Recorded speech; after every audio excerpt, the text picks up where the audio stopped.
আব্বা কিসে এটা কালে ধরে আনছস? আরে আব্বা ধরে আনছি না তো, বিয়া করে আনছি। আরে শোনো বাচ্চা, আমার না জানা তুই বের আছস? বিয়া করছি আমি, বউ আমার। তুমি কোন চাটের বাল? তোমার জানাই তুই বউ।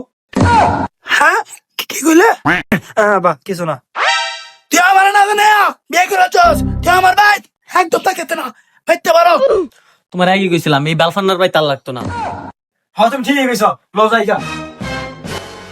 আরে বাবা শোন, বুঝতে দেওয়া ডাক আছে, তোমার কইছিলাম না আমার আবার মন অনেক বালা, কিন্তু রাগ একটু বেশি। আরে বাবা লোক কেউ রাগ করে? আরে আব্বা জানতাম তুমি ডাকবা, তোমার ফিকে রাগ করুন যা। ওই যে তোমার ব্যাগ খান আমার বাইতে উনি বিদায় হো।